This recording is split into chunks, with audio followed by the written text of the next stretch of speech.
You see the logos everywhere: Louis Vuitton, Chanel, Rolex. But have you ever wondered why these brands make us want things we don't really need? It's not about fashion. It's not about function. It's about something much bigger and far more powerful than you might realize. For centuries, a tiny group of families and entrepreneurs has shaped what we desire, what we admire, and even how we see ourselves. And the most surprising part?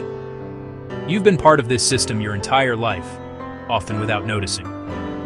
In this video, we're going inside the hidden world of European luxury, the brands, the strategies, the psychology, and the subtle ways these empires have learned to capture our attention, our wallets, and our minds. By the end, you'll understand why luxury isn't just about status, it's about control. Luxury didn't start with fashion, it was something you won't believe.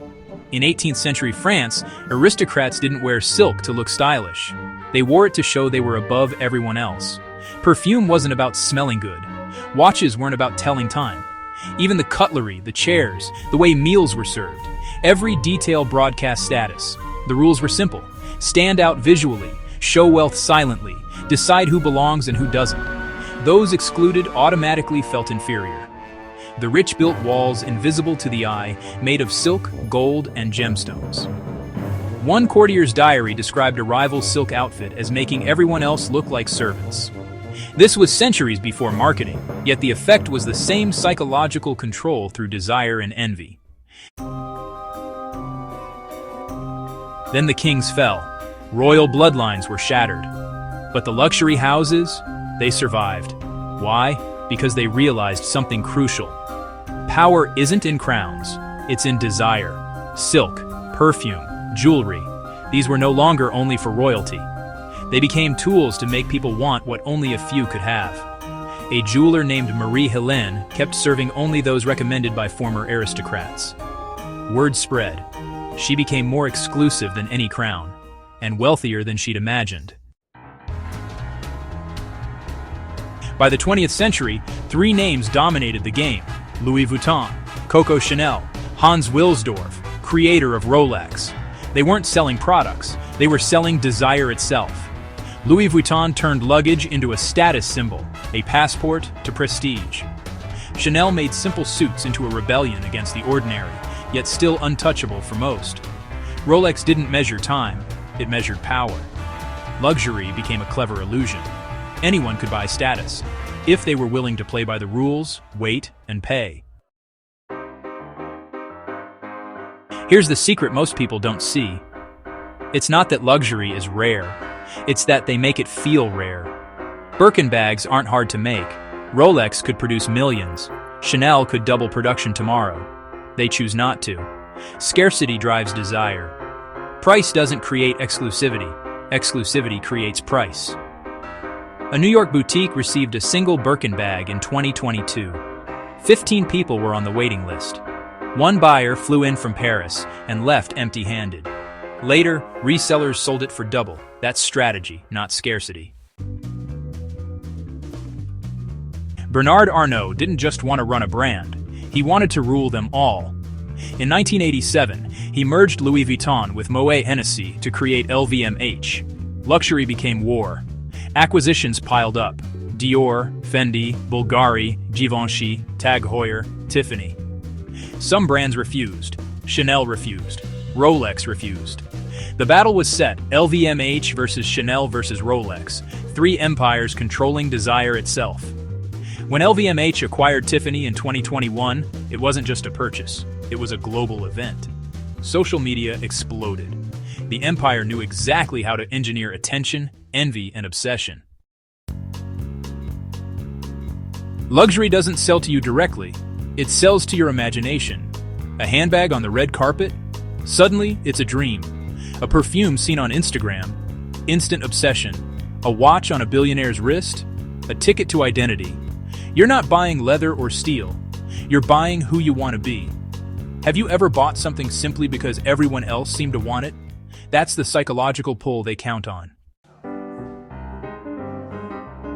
Luxury thrives on exclusion. A $9,000 handbag isn't priced for materials. It's priced to remind most people they can't have it. The richer the world gets, the higher prices climb. Luxury isn't about profit. It's about control over the human mind. During the Chanel J12 watch release, only 12 pieces were made worldwide. Fans queued overnight. The frenzy wasn't about function. It was about being part of an elite story. Then the middle class showed up. Everyone wanted a piece of the dream. Influencers, unboxing videos, airport shopping, designer sneakers. Suddenly, luxury was a status badge. The empire panicked. Exclusivity was slipping. Limited editions, celebrity endorsements, and inflated scarcity became their tools to maintain desire. Chanel raised prices 60% in 5 years. Rolex limited supply while increasing prices. Louis Vuitton doubled costs in a year. Not for profit, to restore desire. A young professional saved for years to buy a Rolex.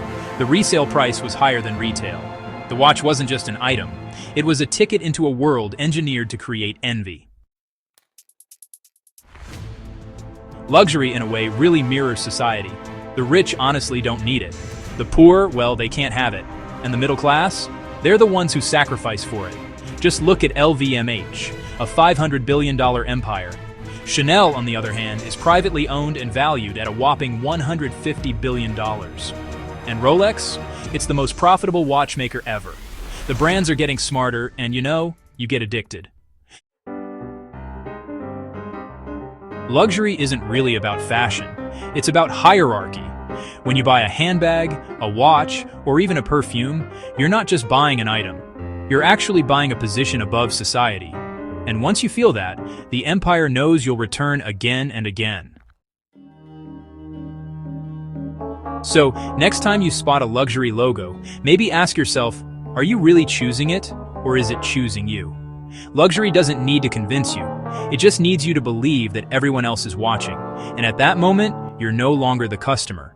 You're the product. Consider this. Beneath the glittering towers of modern luxury, a quiet revolution is brewing. Across Europe, small ateliers and heritage workshops are reclaiming the spotlight, offering a return to true craftsmanship. These are the artisans who refuse to mass produce, who value time, skill, and tradition over hype and logos. Their creations may never make headlines or fuel global obsessions, but they remind us of a forgotten truth. Luxury was once about artistry, not just status.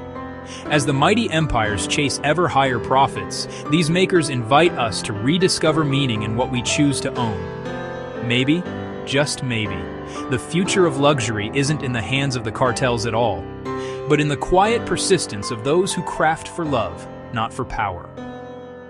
If you want more deep dives into the hidden empires shaping our world, go ahead and hit subscribe. The next story is, honestly, even darker.